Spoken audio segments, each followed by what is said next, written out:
Барлықтарыңызға сәлем. Таңғы асқа немесе полдникқа өте күшті болатын осындай ПП панкейктер дайындаймыз.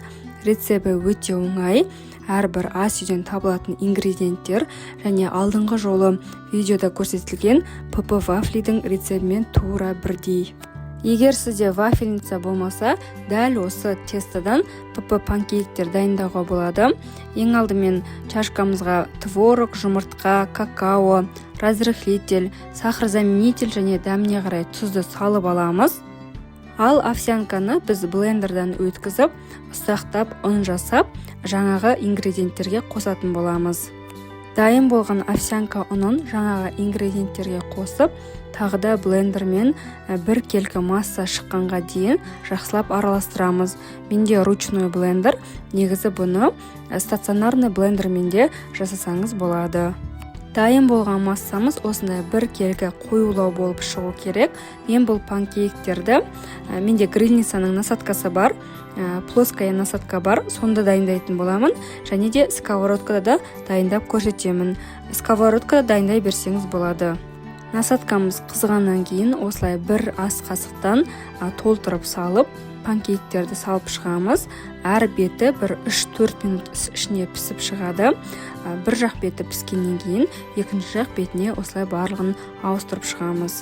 Екінші беті шамамен дәл солай 3-4 минутта пісіп шығады. Дайын болған панкейктерді ыдысымызға салып аламыз. Енді келесі сковородкада дайындауды көрсетемін. Бұл панкейктерді құрғақ сковородкада ешқандай май жақпай дайындай береміз. Сковородкамызды орташа отта қыздырып аламыз. Дәл осылай бір ас қасықтан сыйғанынша панкейктерді салып шығамыз.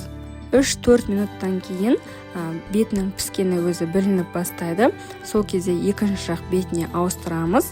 Барлық панкейктерді осылай пісіріп аламыз. Дайын болған панкейктерді жақсылап құрғатып аламыз. Одан кейін целлофанға салып, морозилкаға салып қойсаңыз болады. Керек кезде шетінен алып жей бересіз. Ингредиенттердің құрамының мөлшерін барлығын описаниеда қалдырамын. Мен бұл жерде барлық ингредиенттерді 2 еселеп жасадым.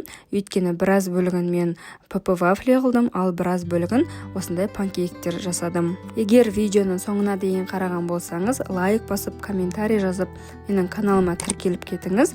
Мен дұрыс тамақтану арқылы салмақты ұстап жүрмін және өзім дайындайтын осындай әртүрлі ПП оңай рецепттермен бөлісемін. Мұндай панкейктерді осындай греческий немесе турецкий йогуртпен және зеро деген қантсыз сироппен жеуді ұсынамын. Завтраққа және полдникқа өте күшті дәмді болады. Салмақ тастау кезінде осындай панкейктер мен вафлилерді алдын ала көбірек дайындап морозилкаға салып қоямын. Жолға шыққанда, прогулкаға шыққанда өзіммен бірге алып жүруге өте ыңғайлы.